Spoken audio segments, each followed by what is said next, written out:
It's not that difficult to respect other people, is it?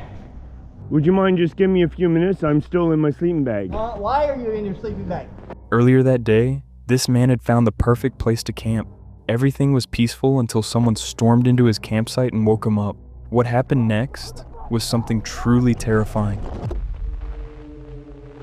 In June 2025, Davey headed deep into the wilderness of southern Ontario, expecting nothing more than a quiet night outdoors. After spending a great day outside, he found a place to camp for the night. As the sun went down, everything still seemed peaceful. But before long, what had been the best day of his trip turned into a nightmare. There's no tent, no tarp, no hammock, no. It's just me, the ground, and my nature. So, pretty stoked for this one. Yeah, it's been real quiet down here because this is really in between nowhere. Anyways, but yeah, that's me sorted. I'm gonna have a beer. Cheers. So Davey was sleeping peacefully when an angry stranger suddenly woke him up and started confronting him. You can hear children's voices in the background, so it's clear the man was camping with his family and was upset that Davey was sleeping near their tent. It's not that difficult to respect other people, is it? So start showing some fucking respect if you want respect. Do you need my light to help you get out of here? No? No? You know how to get out? Would you mind just giving me a few minutes? I'm still in my sleeping bag. Why are you in your sleeping bag? You knew there's somebody in a tent here. You knew that. Do you think they're gonna feel comfortable falling asleep in the middle of the night with a stranger 20 feet away? Do you honestly think that? The answer is no. And you wouldn't feel comfortable either, would you? All right, no, you wouldn't. Fair enough. Fair enough. My apologies. That's fair enough, mate. My apologies. I will push on. The man shouted that he was tired of people camping there and said he had already called the police. Davey tried to calm him down, but then he saw the man was very drunk and holding two heavy iron pipes, one in each hand. All right, well, that's where I was sleeping. Until the homeless man with two fucking goddamn steel pipes come walking into my camp about 10 feet away from me while I was sound asleep. I guess we know who needs his fucking teeth knocked down his throat now, doesn't he? But that will be a battle for another day. That is not our concern tonight. Our concern tonight is being somewhere safe and getting some kip. So, all right, well, I guess we're shoving off. He packed up his gear and left the area. Thankfully, he found another place to spend the rest of the night without any more trouble. Sometimes, the smartest thing you can do is walk away.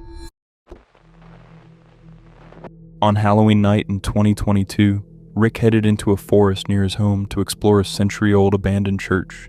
With nothing but a flashlight and a camera, he left his van and walked into the woods. What he didn't know was that he wasn't alone. No idea where on earth I'm going.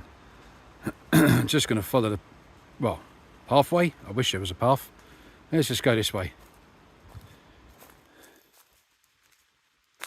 Let's see where we're going. Right. I mean, this is ridiculous. I've got no idea where I'm going. Oh, there's a gate. Let's go through here. Oh, hello. What's that? What is that in the woods there? Look, what's that? Oh, I think I found the church. That was easy. The church stood alone in the middle of the woods, surrounded by a small graveyard.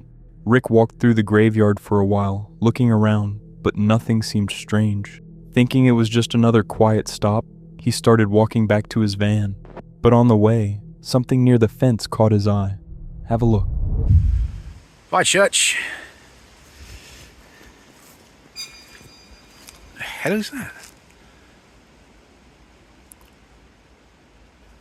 Hello? Hello? Rick saw a hooded figure standing in the woods, but it disappeared within seconds. He walked over to check, but couldn't find anyone. He quickly ran back to his van and locked the doors. Later, when he watched his footage, he realized someone had really been standing near his camera. Even after seeing that he wasn't alone, he decided to stay. But not long after, someone tried to open his van door. What is it? 1 o'clock in the morning. And I swear blind, I just got woken up by someone trying the van door handles.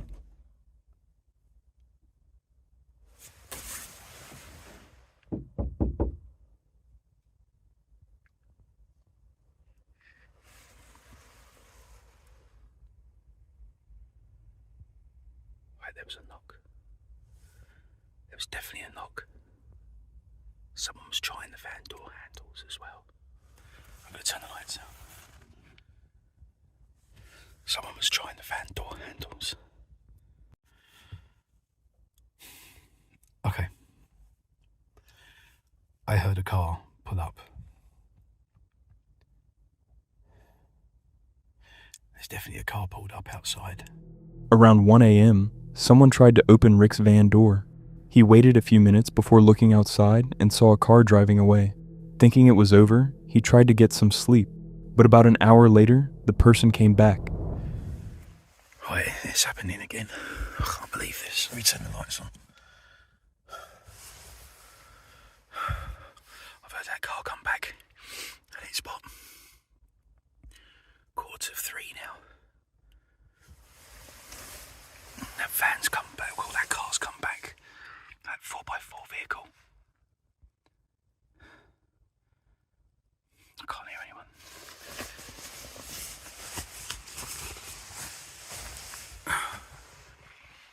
I can't hear anyone talking outside. There we go. He tried to open the door again, but this time Rick didn't want to take any chances. Even though he had planned to stay all night, he started his van and drove home before sunrise. Who was really outside Rick's van? Was it the same hooded person he saw in the woods? Or were they just forest rangers checking the area? Rick said the vehicle that pulled up was a 4x4, which could have belonged to rangers. Since they never tried to hurt him, they may have simply moved on. There's no way to know for sure. However, leaving the area as soon as he could was probably the smartest decision he made that night. On September 8th, 2024, Tate and his friend Zach were out filming a fishing video when they suddenly heard multiple gunshots nearby.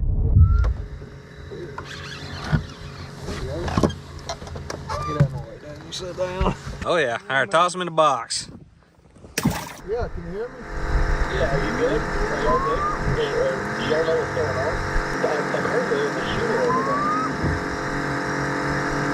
there. Where at? Yeah, y'all need to not be there. Seen cops go by. The cops went by us on the wrong side of the road. Going back behind us. Really?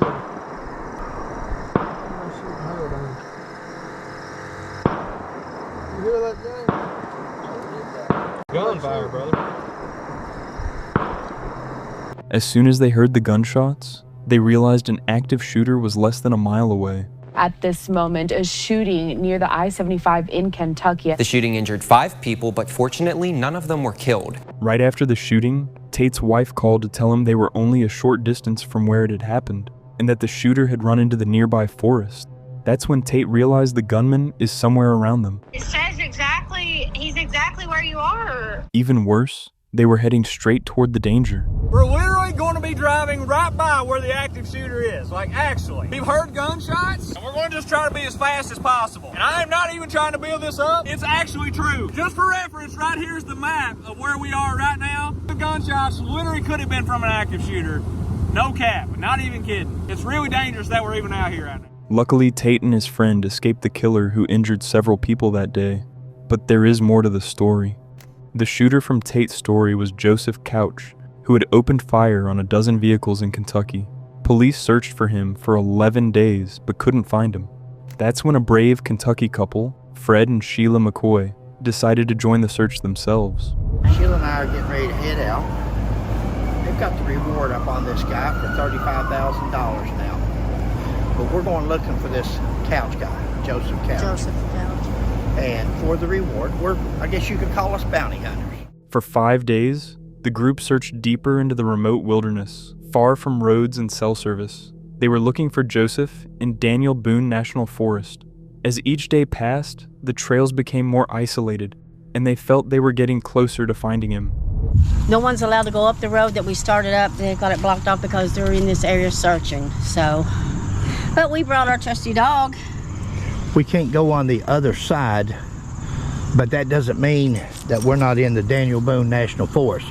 Right there is where the trooper was parked, or is parked. On the 5th day, while making their way through a dense part of the forest, they found some vultures circling the area. I don't know if you can see right over there in that tree. Look here, show these 2, 3 here. Wonder if I can zoom in on live. We have followed. Look. There's about 8 or 10 vultures right there, and over here's another 6 or 8. They're over there with the wings spread. One of them come up a while ago with something in his mouth. So in this area right here, we are. See, there's 3. We are in. Just wait. They'll light. They're getting ready to light and go down again. They go down and get them a bite. They saw vultures circling overhead and decided to see what they were circling. As they got closer, they noticed something lying in the hollow.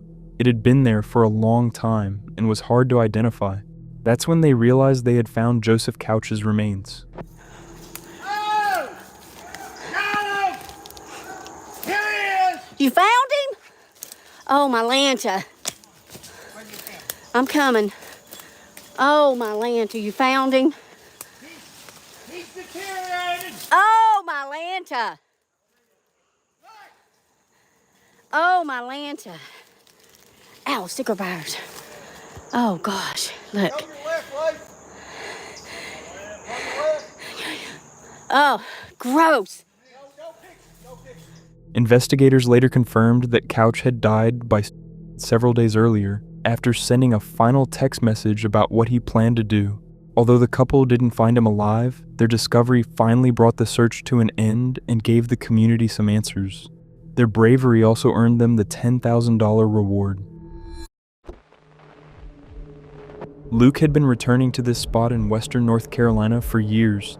He uploads his hiking trips to YouTube, and most of his videos are peaceful and relaxing. Most of the places he visits are exactly what you'd expect, but this one has always been different. The locals call it the Devil's Throne. On his last 3 visits, he felt like something had been following him up the trail. This time he had barely been hiking for 15 minutes when he heard it again.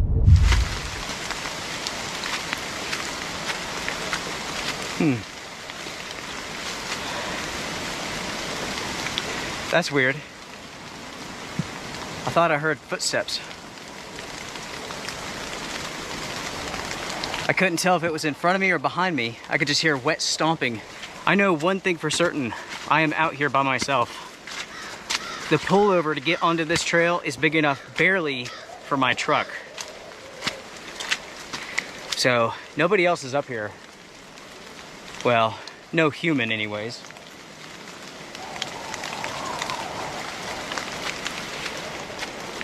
Do you all hear that?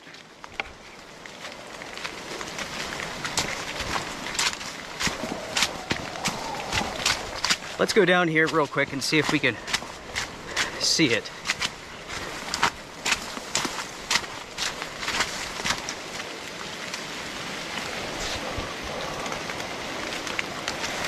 Okay, well, I looked. I don't know. I'm just gonna keep going.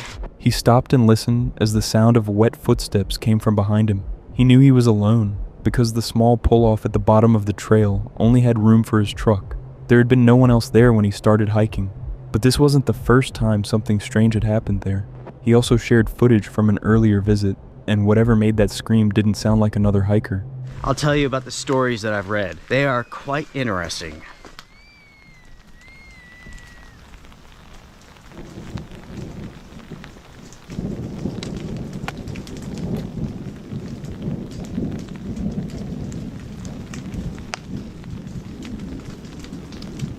I could have swore I heard like a screaming sort of sound.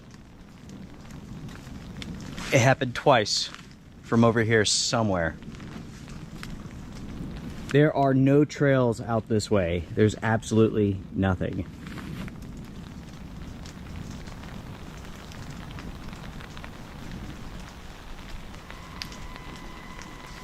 There it is again. I have no idea what that is. It does not sound like a bobcat. It doesn't sound human either. It sounds weird. A loud scream came from deep in the woods, far away from the trail where no one should have been. He heard it twice. It didn't sound like a bobcat, and it didn't sound human either. He said he had no idea what it was, and that was what bothered him the most. When he reached the top, he set up camp under the rock overhang. Before long, he started hearing strange sounds nearby, close enough that he felt he could almost tell what they were, but never quite could.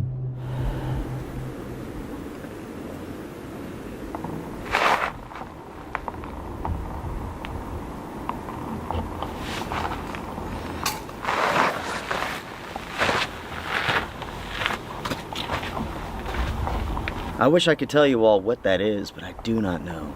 Like, it's like just out of my reach as far as my hearing goes, you know? It's like one of those things where, like, I feel like I could tell what it was if it was just a little bit louder, but I can't. It sounds weird though, that's for sure. Not once today have I felt like I was alone up here. When I was hiking up the mountain, I heard footsteps. I heard that strange noise. I hear it again now.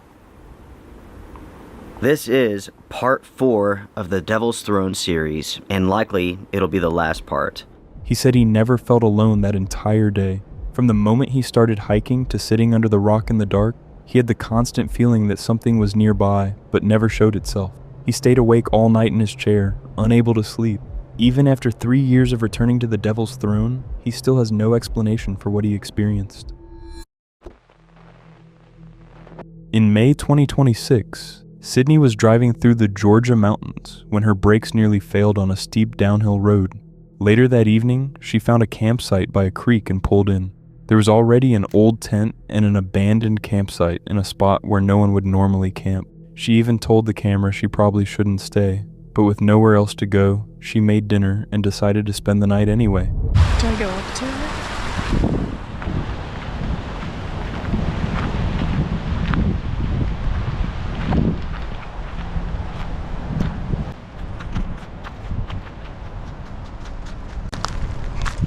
Hello? Is anybody in that tent?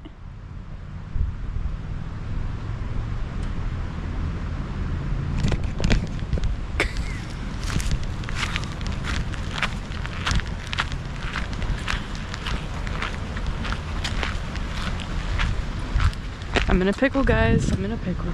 She decided to camp a short distance away from the abandoned campsite, but later that evening, things took a creepy turn when she saw a man walking straight into her campsite.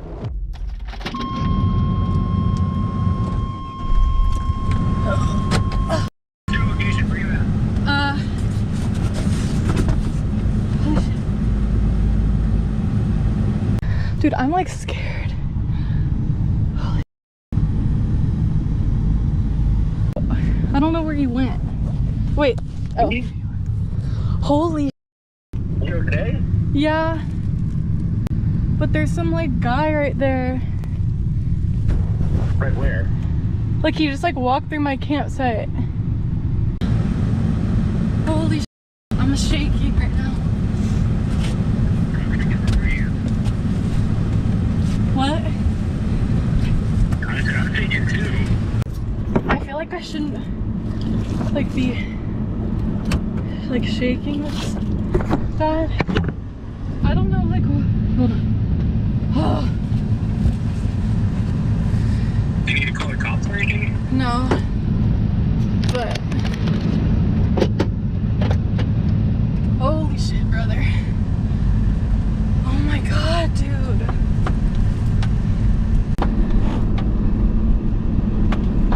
She started her car and didn't stop until she reached a Holiday Inn about 30 minutes away. She sat in the parking lot, trying to process what had just happened. If her window covers had been up, she might never have known he was there. In October 2022, Lisa set out on a solo camping trip, never expecting it to become the creepiest experience of her life. After parking her van, a strange man pulled up beside her and tried to talk to her. The man leaned into Lisa's van and started speaking in French. When she said she didn't understand, he pulled out a translation app and kept trying to talk to her. Lisa wasn't recording yet and only started filming later. Feeling uneasy, she shut the van door and closed the curtain, hoping he'd finally leave. But he didn't, and that worried her the most.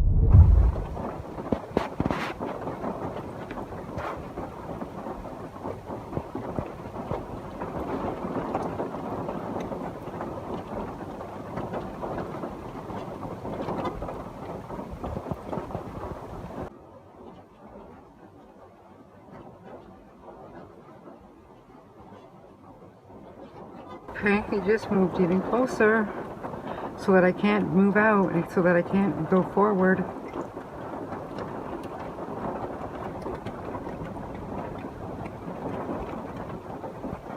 Please leave. Please leave, you sketchy person. Please leave.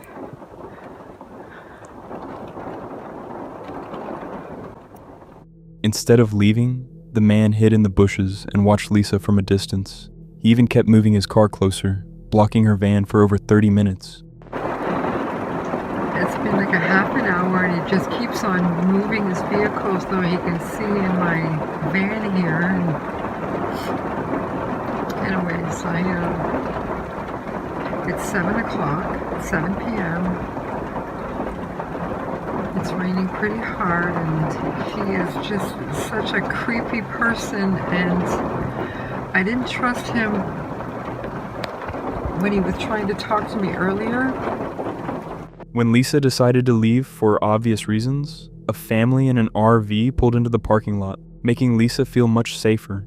The man left but came back later that night to check if she was still there. Seeing the family still nearby, he drove off. However, Lisa left the next morning and never saw him again. I was just about to get ready to leave, and then somebody pulled in, like a family pulled in a big RV, and they kind of were just kind of behind me, not right behind me, but close enough that they would hear me scream. And so I felt a little comforted with that, and so I decided to stay. And he's close enough that he would hear me yell even. So for the first time, I am grateful to see somebody. This guy did leave, and then he did come back about 3 hours later when it was pitch black, and oh my God, I was thankful that the RV was there with the family, and I got every weapon that I could think of out, and oops, thought I spilled my coffee on me. I got every weapon to protect myself out and available, so in case he decided to do something stupid. No one knows what the man's real intentions were, but his behavior was definitely unsettling. One thing's for sure, the family showed up at just the right time. Without them, things could have ended very differently for Lisa. In June 2025, Jordan and his wife Lee were camping on public land near Bryce Canyon. After several peaceful days, Jordan decided to fly his drone to capture the sunset, but just a few minutes later, a nearby camper came storming over, yelling and swearing in Jordan's face. He believed Jordan had flown the drone over his campsite, and without even checking if it was true, he started shouting at the couple. What started as a simple misunderstanding quickly got out of control, and Jordan's camera captured the whole confrontation. Hello. Hey, is that your drone? It is. Sitting right over my camp? Oh. It's over here. I see it's over there. A minute ago it was over my camp. It literally hasn't gone past my head. Bullshit. It literally hasn't. Bullshit.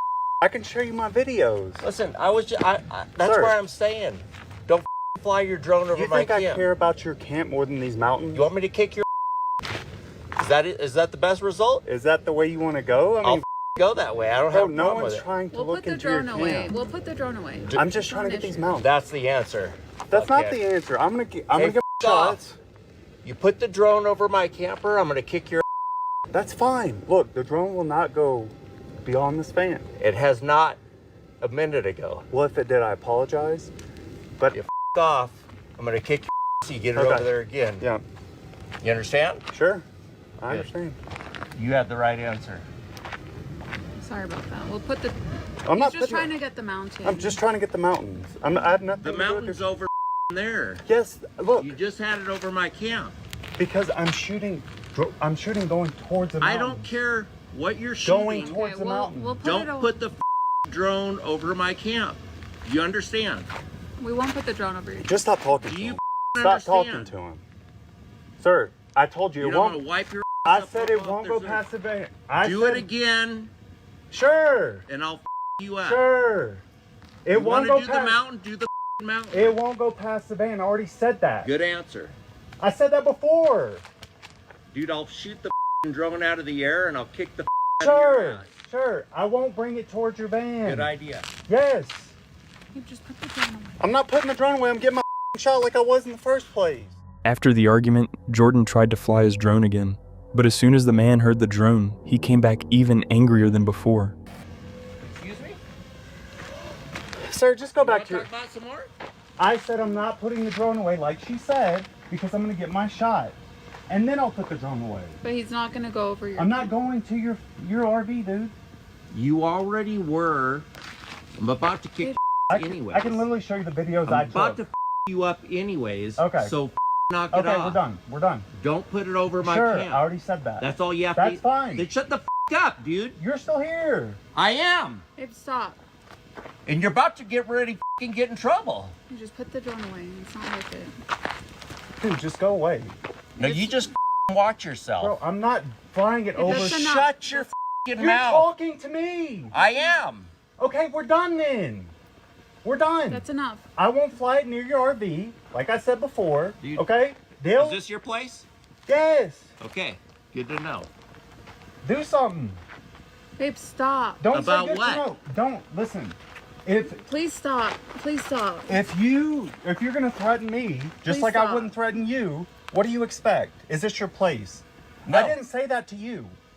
Say what? Is this your place? Good to know. Yes. What does that mean? It means you're flying the drone over my place, and you're telling me this is your place. Dude, this isn't my place. I'm just on public land trying to get video of a I'm ready mountain. to take you down, dude.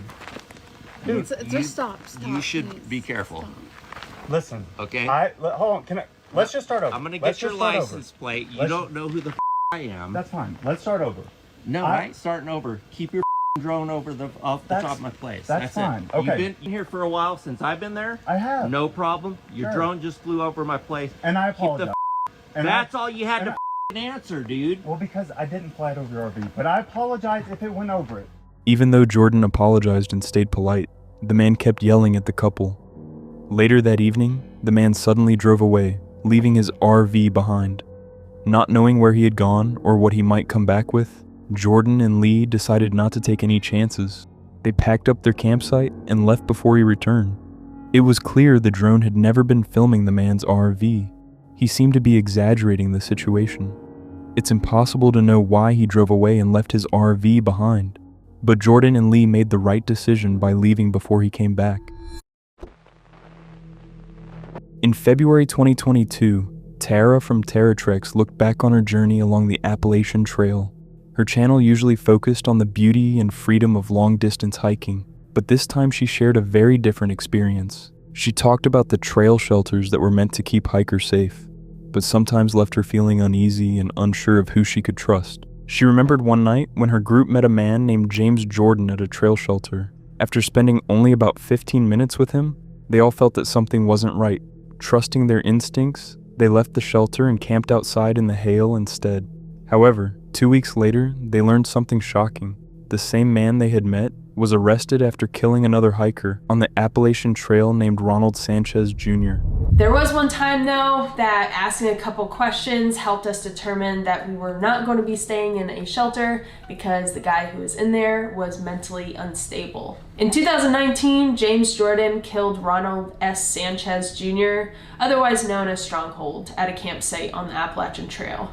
Around 2 weeks prior to that incident, we did meet James Jordan at a shelter. After spending 15 minutes of talking with Jordan, we found him to be very mentally unstable, and we did not want to stay in the shelter with him. We decided that we would pack up our things and move along down the trail. Even though it was hailing and raining, we stayed in our tent. Tara's experience showed that trail shelters didn't always guarantee safety. They often brought strangers together, and you never really knew who you might meet. The final story followed YouTuber Mo Sargi and his friend CJ. In February 2018, they set out to spend the night camping in an abandoned Girl Scout camp deep in the New Jersey woods. At first, the trip felt like a normal camping adventure. As you guys can see, our tent is complete thanks to CJ over here. Did all the work, and it's gonna keep us nice and warm from the wind at nighttime. Oh shit. How's this gonna keep us warm from the wind when there's an opening in the ceiling? We messed up on that part, but yeah, we did. It's all good. After setting up camp, they started exploring the woods. That's when they began hearing distant gunshots, strange screams echoing through the trees, and footsteps that sounded far too close for comfort. What the fuck? That's a kid screaming. There's a kid screaming in the forest.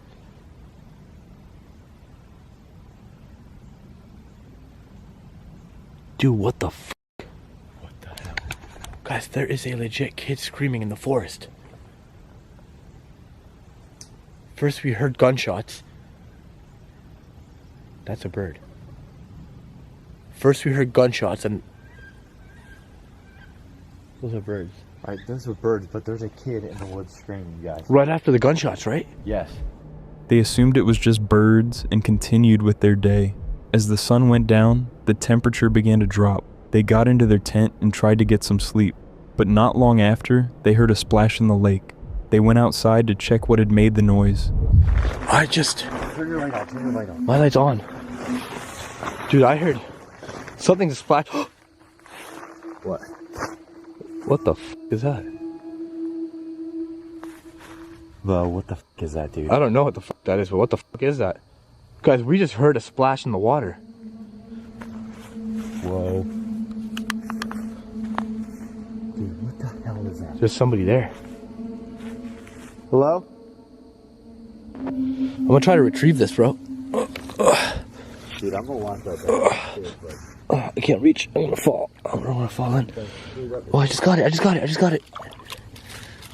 What the hell is that? Is that plastic? Like plastic, yeah. What kind of line is that? Look, it's a piece of wood. Like a blue line. It's a piece of wood with a line on it. Watch behind it, dude. What the hell, dude? We just found this. Just hanging here in the lake. Somebody threw this in, bro. That's freaking creepy. Hello? Who's fucking with us? Someone had thrown a plastic skull with a light inside it into the lake. The skull itself wasn't dangerous, but it made one thing clear. Someone was nearby and knew they were there. They chose to ignore it, not realizing it would turn out to be one of the worst decisions they could make. They went back into their tent, but not long after, they realized someone was right outside. It's so freaking cold. Like, turn your light off. What the f is that? No. No, what the fuck? What the f is that? Turn your light off, dude. Dude, it won't turn off. What the f is that? What the f? Go! These fucking thorns are... There was somebody with a fucking chainsaw. I told you earlier. There was someone with a chainsaw. Grab me back. Quick, get up. Yeah. We've been running for a while. There was a fucking guy with a chainsaw. There's a fucking chainsaw. That looked like a chainsaw and that sounded like a chainsaw. I felt puke. What the fuck, man? Let's just get out of here. Let's get the fuck out of here. Please. We're getting the fuck out of here. Please, just let's get the fuck out of here, man. Let's keep going that way. Hurry. Keep going that way. Fuck, man, we gotta go that way. Whether it was an elaborate prank or something more dangerous, no one knows for sure. But one thing was certain. What started as a simple camping trip turned into one of the most terrifying nights of their lives.